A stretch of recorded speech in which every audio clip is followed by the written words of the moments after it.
Dan Illman, Matt Birney are taking a look at the Grade 1 Starlet Stakes for 2-year-old fillies on Saturday at Los Alamitos. Let's throw up that field. 5 2-year-old fillies going 1 mile and a 16th, 5:28 the approximate post time on the East Coast, 2:28 Pacific.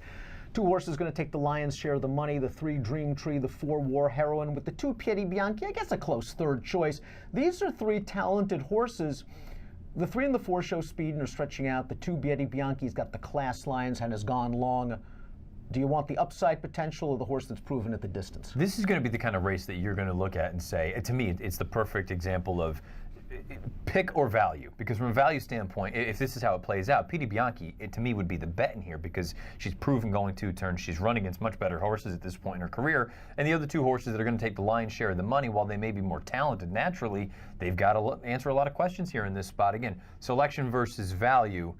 That's what this race to me is in a nutshell. But some promising horses, to be sure. Our stakes preview is brought to you by DRF Bets. You know the drill by now. If you sign up to DRF Bets, you'll immediately access a $300 bonus at drf.com/fall with the promo code FALL300. Let's begin with Bob Baffert and the number 3 Dream Tree. I understand the argument could be made that Dream Tree is undefeated from 2 starts.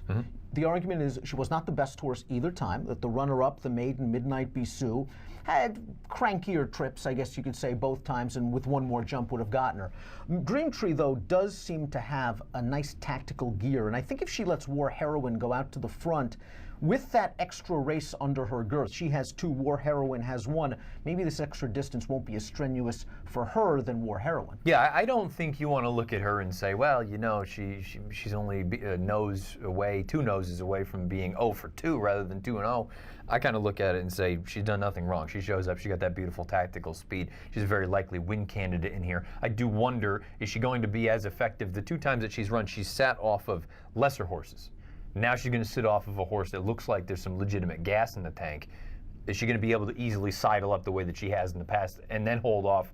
Instead of Midnight Bisou, it's going to end up being Piedi Bianchi. When you see a filly like this almost blow clear leads in the stretch, and now they're stretching out, does it give you cause for pause, or is it just a completely different ball game going the 2 turns? The pace might be a little bit easier this time around. It'd be one thing if, and I don't want to speak for you, but I think you're in agreement with me. It'd be one thing if we didn't think highly of Midnight Bisou.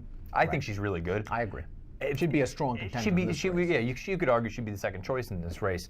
It'd be one thing if it were a horse that I questioned the ability running up on her like that. I think they're both quite talented. Piedi Bianchi was a winner in her 2nd start, going 5 furlongs, but she kind of had that grinding running style that made you want to see what she could do going long. 3rd in the Grade 1 Chandelier, 2 starts back behind Moonshine Memories. Last time out in the Breeders' Cup Juvenile Filly, she was kind of close, I thought, to that fast pace, and it looks like she was outpaced a little bit on the turn, in a bit tight and upper stretch, but all things considering, an even finish. She finished 1 placing ahead of Wonder Godot, who came back to win the Demoiselle, I thought, impressively last week with an 82 buyer at Aqueduct. I think that the connections are hoping Dream Tree really goes after War Heroine early and maybe softens both of them up, because Piedi Bianchi seems like the best stalker/closer or the best alternative to the 2 favorites. I think your comparison months ago now at this point, her to Land Oversea is perfect. It gets more and more, you know, prevalent here and predominant, because it feels like she just shows up, she runs her race.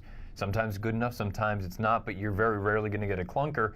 To me, again, from a betting standpoint, if you think that the other 2 are going to get bet heavily, maybe she's the one that offers the proper value. Interestingly enough, the other 2 horses in this field are the only 2 horses in the race with a win around 2 turns. Yeah.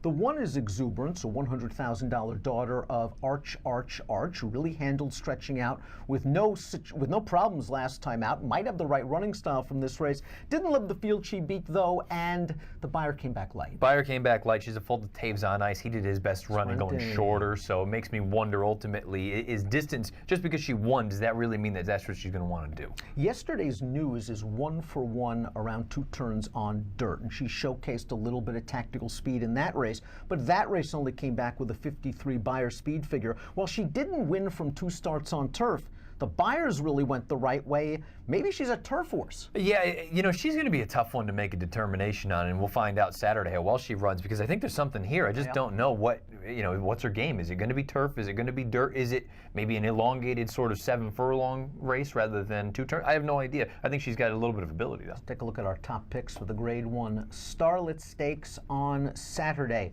Matt, you're going with War Heroine, the number 4, and let's talk about her right now. She debuted at 6.5 furlongs. She was 8-1 for Peter Miller. She showed intense early speed. Got to the front, no one ever got close to her, and she hammered that field. Does she get the 2 turns? You know, I'm not entirely sure, but at the same time I look at it and I say, well, Lonhro, maybe they're more turf-oriented, but distance is going to be involved in there. The Dam, she was 3 for 4 as a 2-year-old, and she was a turf stakes winner herself. I have no idea if she's going to be able to get the distance, but I tell you what, she's got the easiest kind of speed, and she could have won that last race by about 15 instead of 6 3/4. Flavia didn't ask her for a step for the final 16th. I kind of look at it and say, usually you don't see horses win that easily like that.